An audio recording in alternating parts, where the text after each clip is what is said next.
মানুষের জীবনের সবচেয়ে বড় আশ্রয় মনে হয় পরিবার ও আত্মীয় স্বজন, কিন্তু সময়ের সাথে সাথে বুঝতে পারি রক্তের সম্পর্ক থাকলেই যে হৃদয়ের সম্পর্ক থাকবে তা নয়। আমার নাম রাহাত।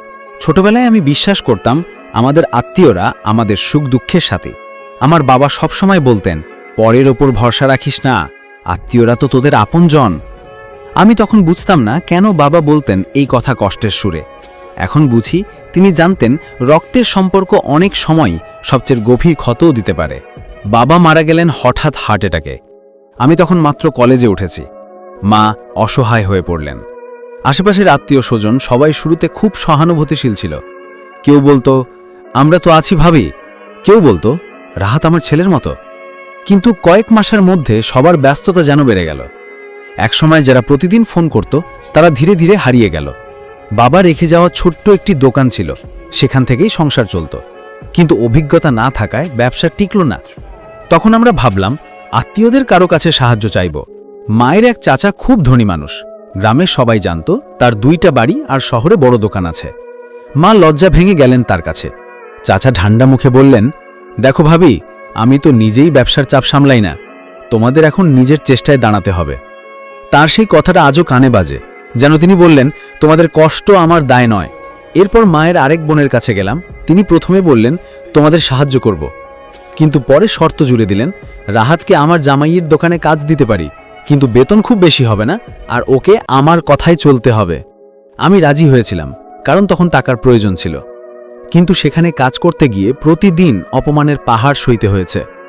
দোকানে সবাই জানত আমি মালিকের স্ত্রীর ভাগ্নে, তাই কেউ সরাসরি কিছু বলতো না, কিন্তু তুচ্ছ-তাচ্ছিল্য করে রাখত। একদিন ভুল করে হিসাবের খাতা উল্টোপাল্টা করেছিলাম।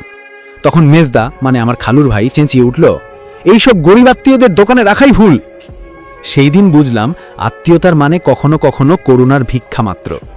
মা তখনও ভাবতেন সব আত্মীয় এক নয়, তাই এক ফুপির কাছে গেলেন, যিনি দীর্ঘদিন বিদেশে থাকেন। তিনি ভিডিও কলে বললেন, তোমাদের জন্য মন কাঁদে ভাবি, কিন্তু আমি তো দূরে, এখন কি করব বলো। এরপর কিছুদিন কোনো খবরই রাখলেন না। এক এক করে সবাই যেন দূরে সরে গেল। কেউ পাশে দাঁড়ায়নি, শুধু কথা দিয়েছিল, যা কখনো বাস্তবে রূপ নেয়নি। ধীরে ধীরে আমরা বুঝলাম মানুষ শুধু তখনই আপন হয় যখন তোমার কিছু দেবার আছে। বাবা যখন বেঁচে ছিলেন তখন এই আত্মীয়রাই নিয়মিত আসত।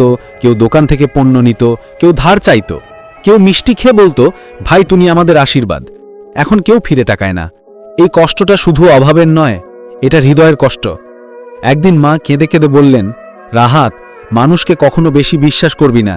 আত্মীয়দের ভালোবাসা প্রায় স্বার্থের দেয়াল দিয়ে ঘেরা থাকে। আমি কিছু বলিনি, শুধু চুপচাপ তার পাশে বসেছিলাম। মনে হচ্ছিল বাবা ঠিকই বলেছিলেন, রক্তের সম্পর্ক সবসময় হৃদয়ের সম্পর্ক নয়। সময় গড়াতে লাগলো। আমি নিজে পরিশ্রম করে একটা ছোট চাকরি পেলাম। সংসার ধীরে ধীরে স্বাভাবিক হলো। এখন যারা একসময় মুখ ফিরিয়ে নিয়েছিল তারা আবার যোগাযোগ করতে শুরু করলো। ফুপু বললেন, বাবা এখন তো ভালো আছো, একদিন দেখা করতে যাব।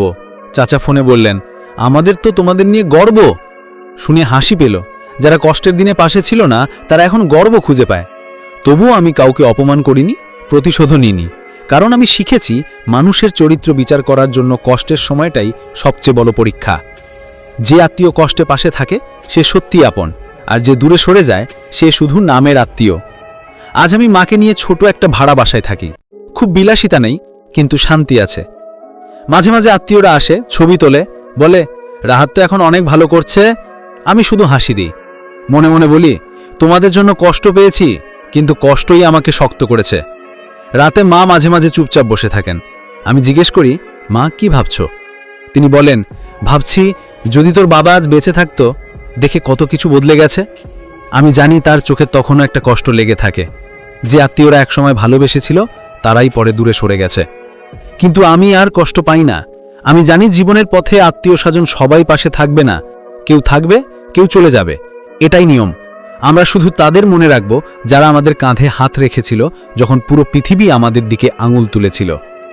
শেষমেশ বুঝেছি রক্তের সম্পর্কের চেয়ে মানবতার বন্ধন অনেক বড়। যে মানুষ তোমার কষ্ট বোঝে সেই সত্যিকারের আত্মীয়। বাকি সবাই কেবল উৎসবের দিনের অতিথি। শেষ কথা, আত্মীয় স্বজনের বিশ্বাসঘাতকতা মানুষকে ভেঙে দেয়, কিন্তু একই সঙ্গে শেখায় নিজেকে গড়ে তোলা ছাড়া আর কোনো পথ নেই। যারা কষ্টের দিনে পাশে থাকে না তারা চলে যাক, কারণ একদিন তোমার সাফল্যের আলোয় তারা নিজের ছায়া খুঁজবে, আর তখন তুমি শুধু হাসবে, শান্ত মনে। যাই হোক, অনেক কথা বললাম।